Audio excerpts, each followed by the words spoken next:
press people and reporters than those who came to remember the beloved father of peoples.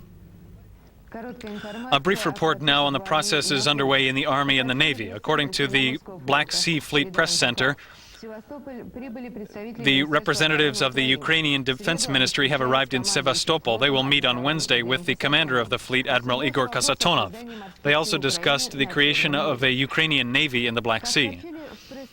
The press center of the Kiev military district reports that by March 15th, all military forces in the district who have not sworn an oath of loyalty to Ukraine must leave the republic. Of the 5,000 soldiers who have refused to take an oath to Ukraine, over 1,000 have already been sent to Russia and other CIS countries.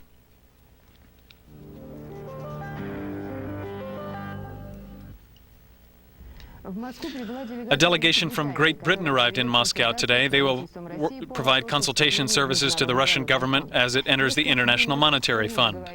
Several days ago, it was agreed that Great Britain will represent Russia's interests during its entry into the IMF. In Moscow, on March 25 and 26, there will be a large international event, the Congress for Regional Markets in Eastern Europe and Asia. The co-chairmen of the organizing committee are Shevardnadze and Bunich. Is this the latest action or a turning point? In recent days, there have been many international congresses, conferences, symposiums, visits of various levels.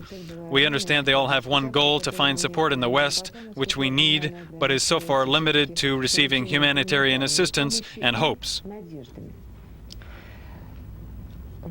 In Moscow, as we already said, there is a large international event coming up, but the question is, what are you counting on by organizing this latest conference? Is there some new idea for organizing these contacts?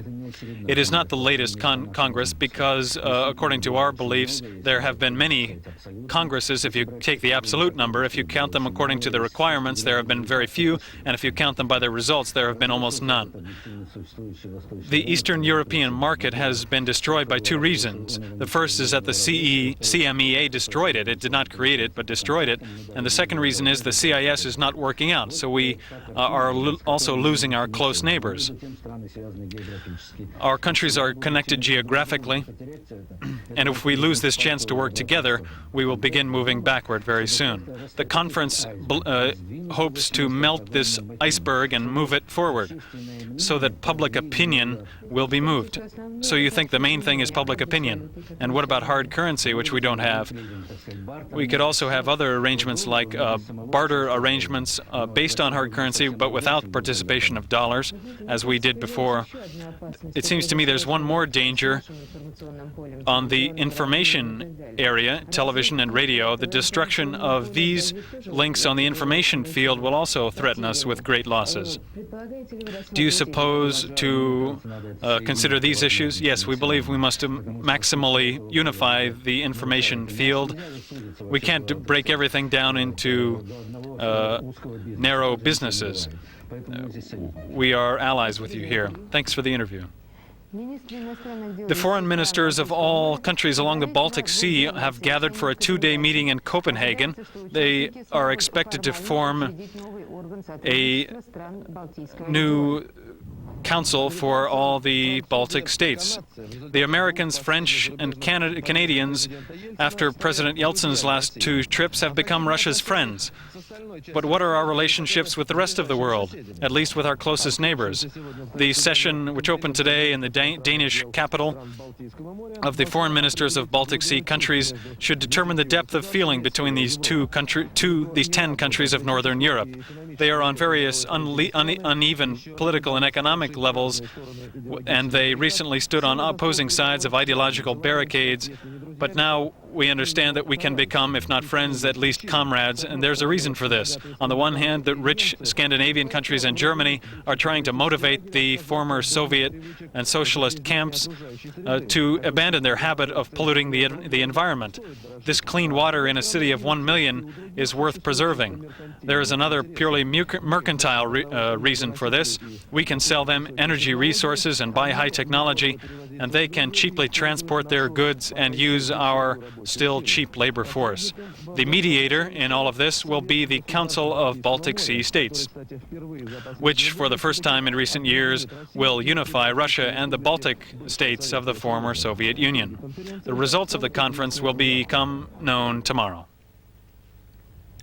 In the building of the Finnish Parliament, the 40th session of the Northern Council is underway. We remind you that this organization is made up of Denmark, Iceland, Norway, Sweden, and Finland. The focus here is, as always, the relationship of the Northern Council countries with the European community. They're also discussing the issue of help to the Baltic states, Lithuania, Latvia, and Estonia. They have already decided to spend over $100 million on this goal. A Russian delegation was present here as an observer. The fourth round of Arab-Israeli negotiations on the Middle East peace situation is completed. Israel again rejected all proposals for Palestinian autonomy on the occupied territories. The delegations of Syria and Lebanon are also dissatisfied with the results of the negotiations. State Department spokesperson Margaret Tutwiler said, nevertheless, that the atmosphere is hopeful. U.S. Secretary of State James Baker is preparing for his next tour through the Mideast. The events of the recent days in Sarajevo have complicated the situation in other cities of Bosnia and Herzegovina, although the situation in the capital itself is relatively stable. The personal representative of UN Secretary General Cyrus Vance has arrived for negotiations with representatives of the three conflicting sides, the Serbs, Croats, and Muslims. As a result of the explosion at the Turkish mine at the city of Zonguldak, over 300 people are dead. 100 bodies have been taken to the surface so far. The explosion happened after a malfunction in the system to detect flammable gases.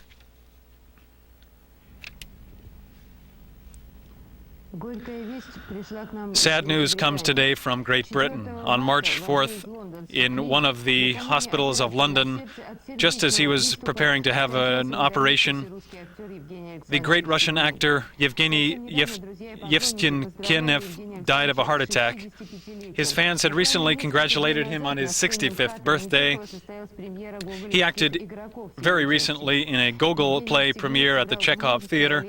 Yevgeny played many roles at the Moscow Art Theater and the Sovremenic Theater. He appeared in over 60 films, but the value of an artist is not measured by the number of films and plays. His name was highly esteemed by professionals and loved by the people. Fate gave me a profession, he said, which I tried always to serve honestly. Fate also gave him talent, which he also tried to use and did use rightly and honestly. He left in our memory love and gratitude. Once more, I have to say, unfortunately, we are taking up the topic in our broadcast of drug abuse and drug business. Only one figure.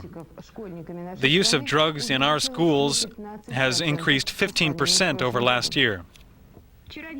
Yesterday, in Moscow, the workers of the Russian Special Services confiscated a shipment of Afghanistan opium intended for sale here. This is an alarming signal. The investigators cannot show us, of course, the faces of the accused criminals, but this specially adapted suitcase, which held 3 kilograms of heroin, was seized by customs agents. It was going from Nepal to Europe, being carried by a Nigerian citizen. It's time to look truth in the eye. The sources of drugs are not running dry and the demand is not falling. Drugs is the most profitable business now. A kilogram of heroin costs $1 million. But our criminal code is abolishing the article calling for penalties for using drugs.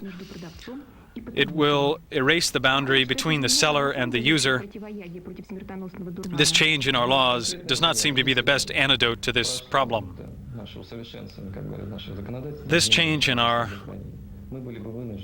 law could require us to return illegal drugs to people suspected only of using them.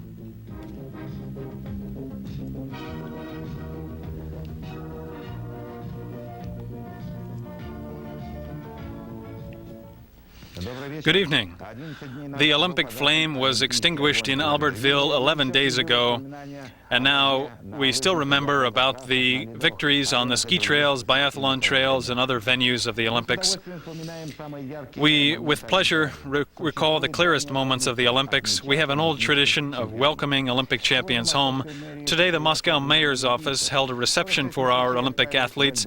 40 Muscovites went to Albertville, and 24 of them came home with gold medals. Today, we should say that in our difficult time, despite their great athletic achievements, it is also important to note their strength of spirit, which the athletes competed in this time on a unified team. The members of the team were given gifts and certificates by the mayor of Moscow. This evening, the Army team played Chelyabinsk Tractors team. The Army team contains many of the Olympic team's players. After the first period, it was a tie, 2-2.